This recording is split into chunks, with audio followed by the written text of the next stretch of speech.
when you said about golden generation, I think people refer to golden generation as like best footballers. Yeah. But I think like that term needs to be changed and given to this team because aside from how good they've been on the pitch to get into this semi-final, everything along the way has just been spot on. You're watching Football Trending, delivered by Joe and Domino's. Hello and welcome to Football Trending, delivered by Joe and Domino's. I'm Wayne Farry as usual. I'm joined by Reuben Pinder. Reuben, how are you? Very well, thank you. Good stuff. And our guest today is presenter Nubaid Haroon. Welcome to the show. Thank you for having me. It's good to see you. So, second semi-final in 3 years. Third. What are you talking about? Please respect the Nations League. How do you feel about respecting the Nations League? I don't feel it any particular way. Well, I have no respect for this. I like to cling on to that because we beat Croatia and Spain to get there. Okay. Which is, That is good. I mean, look, there's another tournament taking place right now. Yeah. That isn't the Nations League. Yeah, no, I know. Your third semi-final. Okay, all right. So your second semi-final in 3 years. You guys have to be buzzing. Yeah. I mean, I'm thrilled. It's obviously incredibly nerve-wracking. Yeah. And I'm really trying not to get ahead of myself. But I do keep on thinking, how are we going to beat Italy in the final? We're having not even played Denmark yet.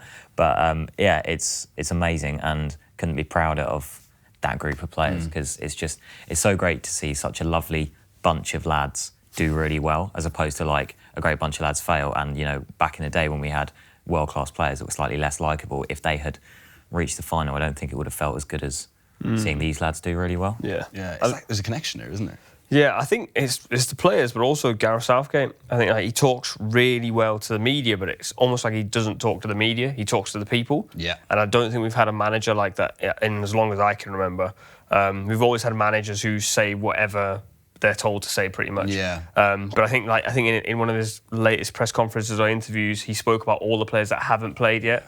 And I think just stuff like that makes. Like, we're really patriotic, English people are, and we love our nation, and we love that feeling of like we're all in it together. Whether we are or not is entirely up for debate, but that feeling comes from Gareth Southgate. At least for the 90 minutes, it does feel like everyone's kind of pushing together. It must be like, I mean, and I say this as an Irishman living in England, obviously I saw someone tweet about it, saying that it would be perverse to wish luck for the English national team. But, like, this group of players and Southgate, it just feels like they represent the best parts of England. Do you know? The kind of best parts of this society.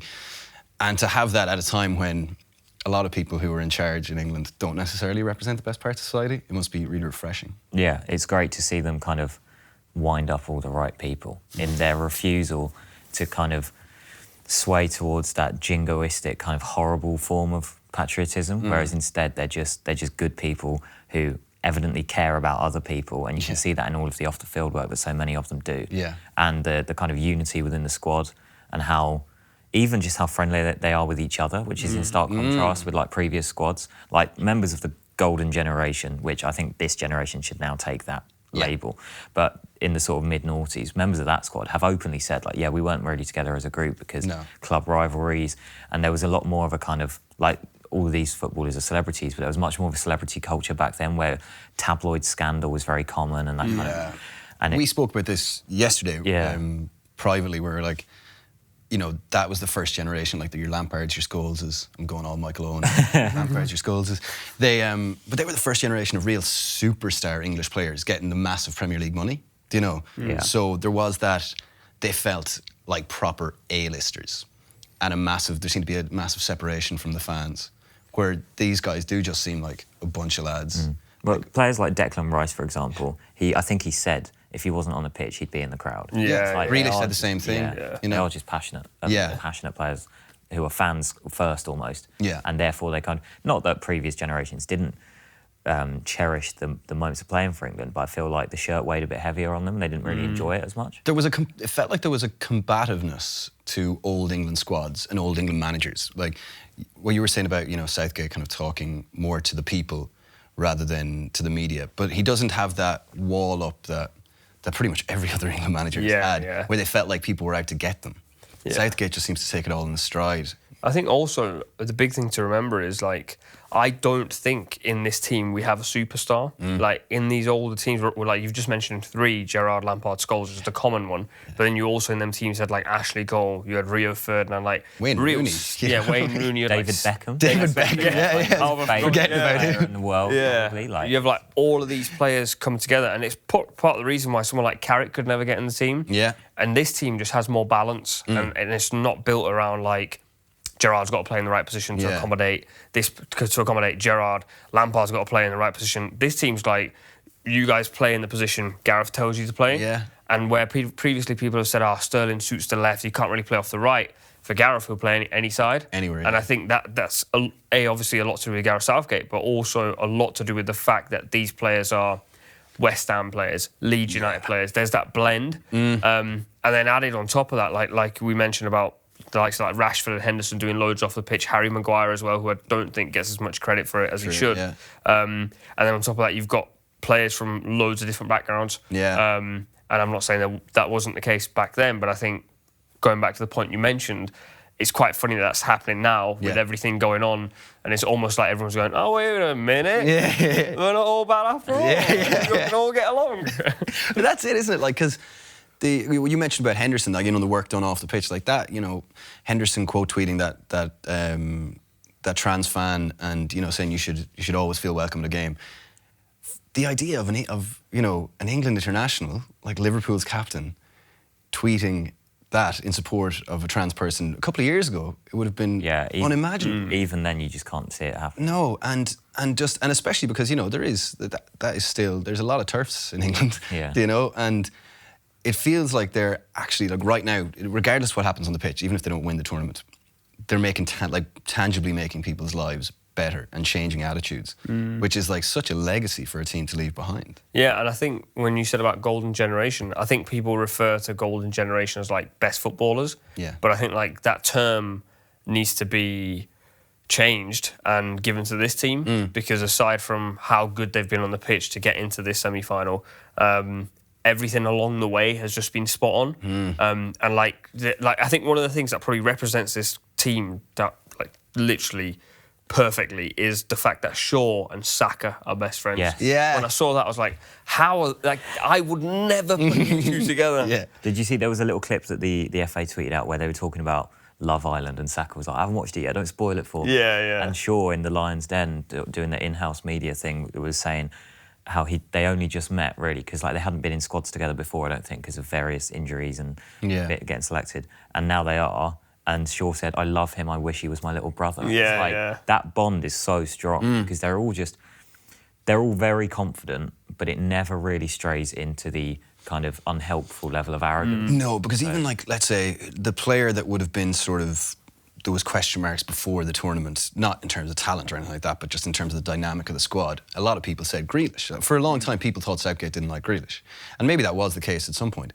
But when you look at the level of buy-in from someone like Grealish, who, like, you know, City are after him this summer. He is like the epitome of big fish in a small pond at Villa. He could let that get to his head. But even having not played against the Ukraine, or even having not played against Ukraine, he was so happy. Like, and, you know, chatting with Southgate, and just, you don't really see and your point is a good one, that, you know, that they're spread among different clubs and stuff, so there's not that level, maybe not quite that level of ego as the previous generations, but this level of buy-in from this many players is almost unheard of. I think like someone like Grealish is a really good example, because like when lockdown was going on, a lot of stuff happened with him. And there were other players like that as well. But I think Southgate has made a point to certain players that you're mucking about off the pitch and you don't buy into my idea of what we're about, and so therefore you're not in my plans. And I think like when you'll know when the squads were getting released, everyone was like, this guy's not in there, this guy's not in there. I think Southgate knows what he wants. He knows the exact type of character he wants. And I kind of liken it to like Klopp at Liverpool. Like whenever Klopp seems to buy a player, it always feels like someone is buying into his idea. And I think Southgate's done the same. And I think, we want to see more of Grealish, but you can't argue the fact that he hasn't used Grealish and it's worked perfectly. 100%. And at the same time, he lets people have a second chance, doesn't he? Because he knows that they're young and he knows that they make mistakes. And there was a time, so like the last time we played Denmark, Harry Maguire got sent off. Yep. He had the grease court thing hanging over him. He was in terrible form. And it was just, he got sent off after half an hour, 2 bad tackles. That was like the kind of low point of his United time. Yeah. And the lowest point he had in an England shirt. Obviously, you mentioned Grealish, like there was a couple of other players that have, maybe Walker got sent off against Iceland, didn't he? Mm-hmm. And he hasn't always, let's say been an angel, but he kind of puts his arm around these players and says, like, you made a mistake, therefore maybe I won't pick you for this. You need to learn your lesson. But like the door is always open. Yeah. Like, it was a really good example of that. Trent. Obviously, I'm a Liverpool fan, so it's the closest one to home. When he dropped Trent, it felt like he was saying that you're completely done. And we've seen that with England managers before. Like, they don't take a liking to a player. As good as they are, they won't get a look in. Yeah. Trent, after that point, obviously he's had a chat with him, and his game just improved like week on week. And then he got picked, obviously. Yeah. And he got picked for the squad. And then he played that game, and obviously his thigh went. But I think that was a really good like indication of what Southgate is like as a man manager. Yeah. He recognises what a player can be. But he won't just give him the bone and say, like, oh, you're really good at Liverpool, you can come play in my team. Yeah, that's a really good point. And I think, like, let's say, whether it's Trent's kind of, because his form was obviously very up and down for a while, Grealish and Walker, people do make mistakes. But I guess if there's one thing that Southgate has learned from his own career is that people deserve to be known for and defined by more than just one thing that happens in their career or in their life. So yeah, I think he just seems like a nice fella. Yeah. Yeah, just a spot-on guy. And like, I think I've never really like been too fond of any England manager. Like, like post-game, whether you win or you lose, I remember when Sven was England manager, I'd just be like, oh, I don't want to listen to what he's going to say. There was no warmth with Sven, was there? And what you were saying earlier about how like he's a really good communicator, it reminded me of when we lost to Iceland in Euro 2016, which I have tried to forget, but it's still lingering. Clearly not, you mentioned it every time. Yeah, I mentioned it.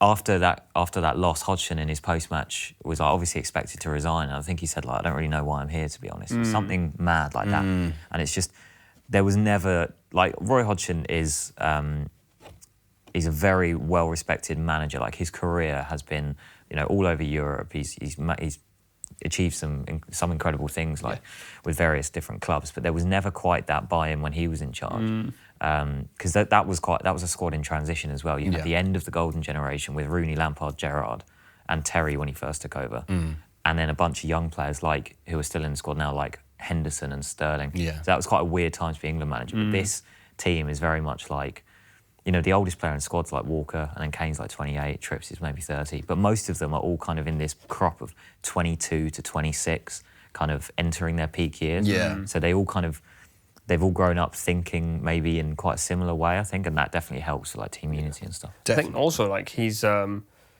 I think when you get the England job, I'm talking like I've had it.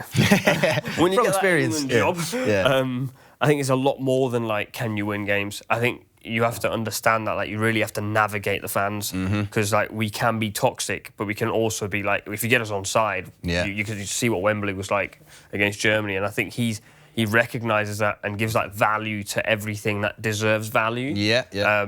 And just controls everything really well. And ignores, as he said himself, a lot of the noise and stuff too. We've said too many nice things about the English team now, and I'm feeling a little bit nauseous. So let's move on to, and I know it's very easy to kind of forget this in the excitement, but that you're not already through to the final. Are we not? You do have, no, you have to play another team. We've got to beat them. Yeah. That's not fair. I know, it's really unfair. That's just how tournament football works, I think. So you've got Denmark. They've been incredible, apart from the first 2 games. Obviously, what happened with Christian Eriksen massively impacted their ability to play in the first 2 games at all. And then they kind of rescued it late on, somehow got through with 3 points. But since then, or definitely their last 2 games, have been remarkably impressive. They've really grown into the tournament, haven't they? Their form has steadily improved, but I feel like ours has as well. Yeah. Like, the first 2 games weren't that exciting, but we got 7 points from the group. Yeah. And then, the knockout games have been much better from our point of view as well. So I think, there are different narratives with each team, but the kind of trajectory and form is quite similar. So it'll be really interesting to see kind of who can reach a higher peak on Wednesday. They're both coming into our best form. I think we haven't faced a challenge like that yet, because it's not to say the other teams have been poor apart from Ukraine, who were poor. Yeah. I think the type of football Denmark play is progressive. They play on the front foot. They press really high. Yeah. Our backline hasn't been pressed yet. And I think Harry Maguire and Stones are comfortable in possession. Absolutely. But like Calvin Phillips and Declan Rice haven't been pressed yet. And I think that's the kind of, I'm a little bit concerned. Well, I say concerned, you know what I mean? Well, it's Delaney and Højbjerg versus Rice and Phillips, isn't it? So that would be a very interesting battle. Yeah. But look, I think we'll do similar to what we did against Germany and match up their formation in 3-4-3. So it will be those direct battles like it was against Germany. And Calvin Phillips and Declan Rice had less possession, but came out on top of that battle against Germany. The only thing is, though, I felt like Germany had Cruz, who, as good as he is in possession, he's not mobile. No. I think Højbjerg and Delaney in particular are both monsters in possession and out of possession. Yeah. And generally, I just think that the way they play is really dynamic. Yeah. And it's not going to be a case of like we can rock up and go, all right, you have possession. Because when in games they've had chance to have the ball, they pretty much surrender it willingly. Yeah. They almost just give it to you and say, you come to us and we'll then go to you. Yeah, and I think we've also been doing that as well. So I wonder if the ball's just going to sit in the middle. Everyone's like that Simpsons gif, right? Yeah. There was a couple of United-Chelsea games like that Yeah.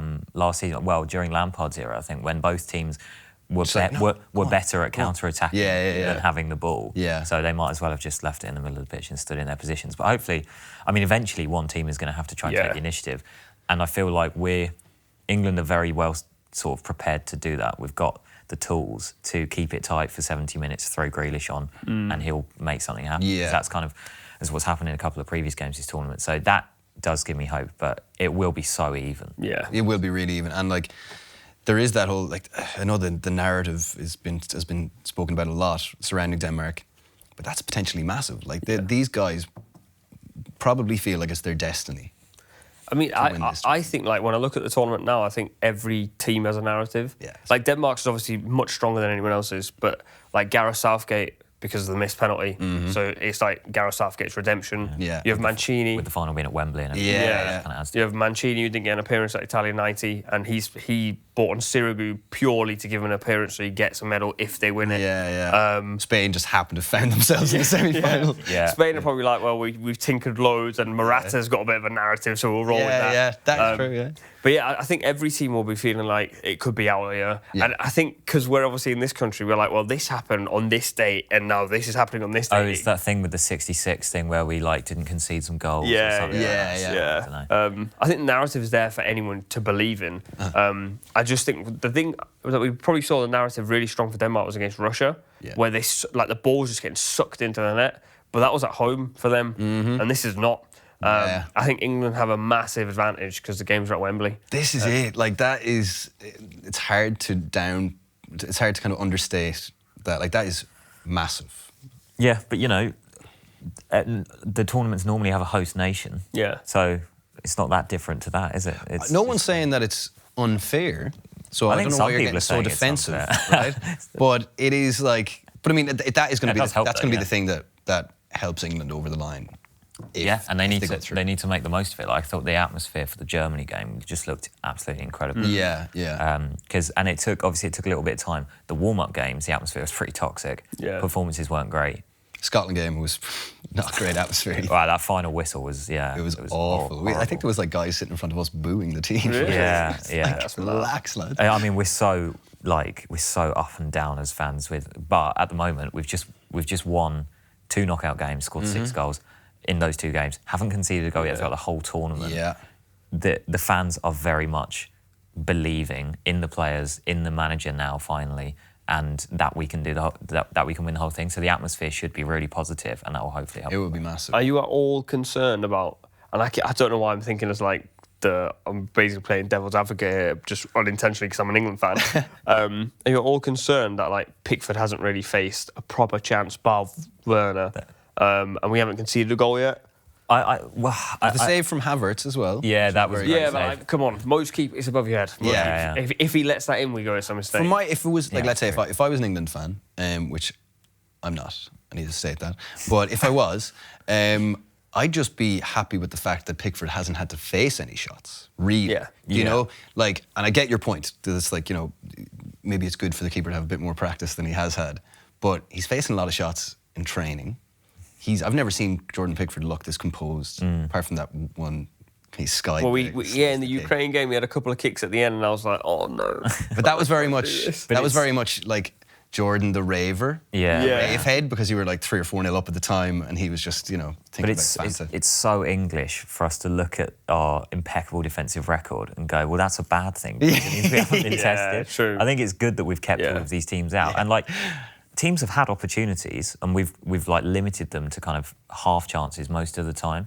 Obviously, Scotland came close. There was a couple of chances in the Germany game. Oh, if Che Adams could shoot, they would have definitely scored. Yeah. Ukraine had like one where Walker under hit a pass and somebody ran past Stones. But other than that, like I think it's good that Pickford isn't that busy, and when he has had to make saves, he's made them, because it shows like just how, I don't know how he plays so differently for England than he does for Everton, but he's like 2 different players. Yeah, but I think at Everton he's always asked to do something, and I think like you've got to be active all the time. He does seem very on edge. I've heard people say that about him in the past, where he just seems to constantly be flying around. Just wants to be involved. I think Andy Brassel sort of compared him to Joe Hart in that kind of wants to make something happen, which you should never want from a keeper. Exactly. Yeah, you want someone who's just like Donnarumma. Donnaruma's absolutely top, because anytime he's called upon, he's there to make the save, but he's not overly bothered if he's involved or not. No. But yeah, I'm only playing devil's advocate because I'm trying to not think we're in the final. Yeah. No. See, this is the thing. So now my next question was going to be, what score do you think the game's going to be? I reckon it'll be 2-1 England, but I think we'll score 2, they will get 1, and then it'll be really nervy for a while.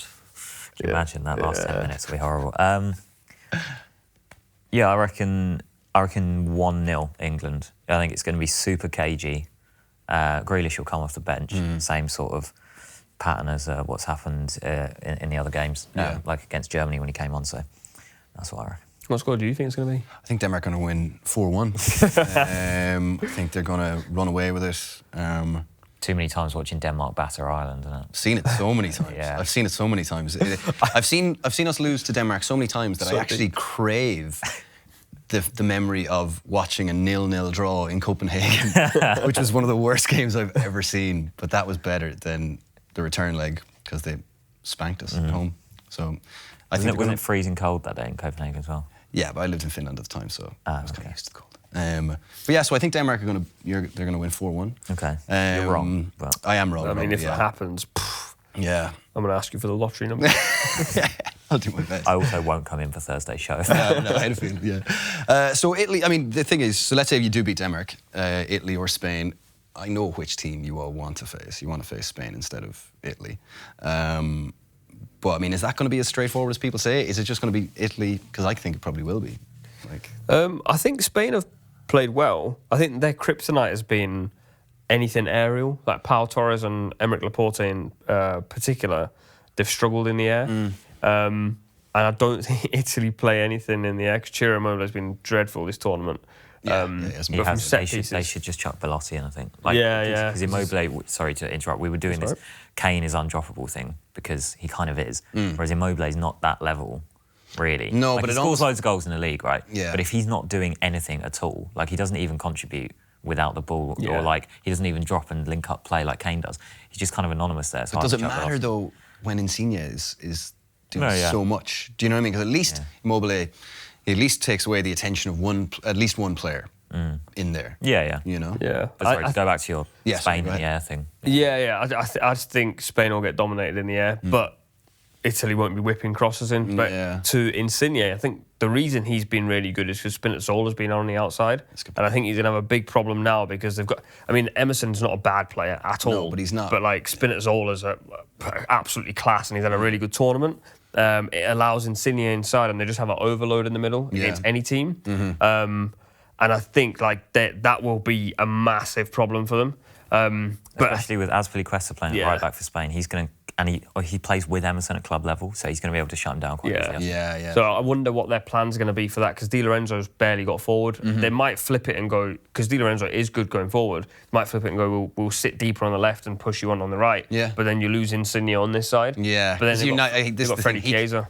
But Yeah, that's true. That's true, and he can. But you're never gonna. I mean, Insigne is not gonna. He's not gonna be like. He's never like a Sancho where he can play left or right. He's very much just a left winger who cuts inside. Which I still can't believe, by the way, that Belgium didn't close him down when he was shooting. We talked oh about my this. God, yeah. It's the only thing he ever does. That's all he does. And they just stood off him. It is pretty much. It's like allowing Arjen Robben to do the same from the right. Do you know? And it's just like I don't really.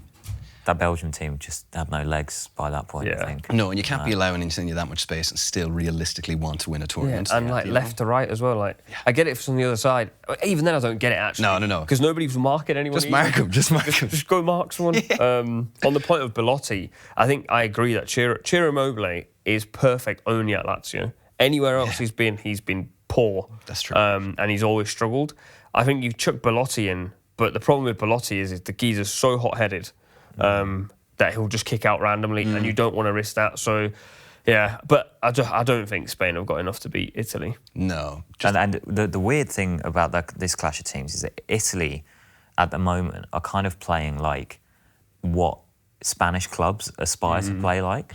Because I think James Horncastle wrote a piece and like coined this new phrase, Tiki-Talia. Like the way their midfield is really good, isn't it? Like Jorginho, Verratti, and either like or Locatelli with Barella, like they're all so comfortable on the ball. It's so fluid. Obviously, the way Insigne moves inside and players kind of interchange positions. So I think weirdly, Italy will probably dominate the ball in this game. Whereas in past meetings, like remember when they met in Euro 2016 and Conte was in charge, completely different Italy team. Yeah. It was back five, big man, little man up top. Difficult. Was it Eder and Graziano Pella? Yeah, Eder and Pella. Wow. And I think Italy won 2-0, having had 25% possession. Because they had that back three where Barzagli was still there as well. And obviously they kind of thrive off that. But the beauty of this Italian team is they've kind of blended the stereotypically Italian side of what they do. Like you see the last 20 minutes or whatever it was against Belgium. So many dives, so much. I'm here for it. I love it. Yeah, I love it so much. Yeah, and I love that you did that as you said. Yeah, I didn't even mean that. But at the same time, they play super modern, high pressing, quick football. And Spain are kind of in transition at the moment. Their most creative player is 19 years old. He's so good though. Pedri is amazing. But I think Spain are going to be relying on pumping the ball to Jordi Alba over the top on the left to get crosses in. And Italy will probably try and take advantage of Laporte and Torres. Maybe they're not that slow, but they can be a little bit aren't they? I think also they've both just not had a good tournament, and I don't know if Berardi starts or Chiesa. Personally, I'd start Chiesa because he's completely unpredictable. And he's had a great tournament as well. But he's been in and out of the team because Berardi's actually played pretty well when he's been called upon. He's been good. I think if you get Pau Torres or Laporte in a 1v1 in this tournament, not generally, but in a 1v1, you can cause some serious problems. So, and with Alba going flying forward, then that'll probably happen. But I think when they played Switzerland, they were chasing the game and they literally had it on the right side at right back. And they'd play 12 passes just to get it to Alba. And I was like, mate, there is other players on the pitch. You literally just give it to him every single time. I hope Adama Traore gets a little run at Emerson. Yeah. I think he could do some damage. You know? So, predictions for that as well? Italy, just 2-1. Yeah, I'll probably say the same. Cool. I'll go 3-1 just to make it different. But I do think 2-1. Yeah, I think it's going to be another. Yeah, I think 2-0. Just because they've been so convincing. And I think the only way that Spain get even close to going through is if this ends up being a goal fest. You know, which I don't think it's going to be. Morata's either going to miss an absolute sitter that will cost Spain, or he'll score 2 goals. And he'll either have the best game of his life or another stinker. I'm Team Morata, me. Yeah, me too. I believe hope he does. I believe well. I kind of feel sorry for him though. He always looks like he needs a cuddle. It's been he's had a tough old time. I'd love to cuddle him though. Yeah. He's in my top 3 lists of players I'd love to cuddle. Who's the other two? Timo Werner. Okay. Do you just want to cuddle strikers that don't score as many goals as they should? I cuddle strikers who get hated for not scoring as many goals as they should because they do a lot for their team. That's a very good point. I don't know who's third, to be fair. I haven't actually thought about it. In my top 3, which is unfinished. I have 2 of the top 3. Well, next time we have you on, we can find out who. I'll have a proper think about it. So I ask this every episode, and I'm starting to wish I hadn't started doing it because it kind of increasingly feels like the thing that I'm asking is actually going to happen. So, Reuben, I'll ask you afterwards, but first and foremost, Nubaid, is it coming home? If it wasn't on camera, I'd say something different, but I'm going to say yes. Okay. Reuben? Yes, it's coming home. Okay. It's written in the stars. Wonderful. As you can tell, I'm very excited about the prospect of it coming Harry home. Kane's going to get a statue outside Wembley. It's going to be amazing. Okay. I said, may God have mercy on you on us all the last time. I'm going to say it again. Lads, thanks very much for joining us today. Thank you for having me. Good stuff. You've been watching Football Trending. See you next time. You've been watching Football Trending, delivered by Joe and Domino's.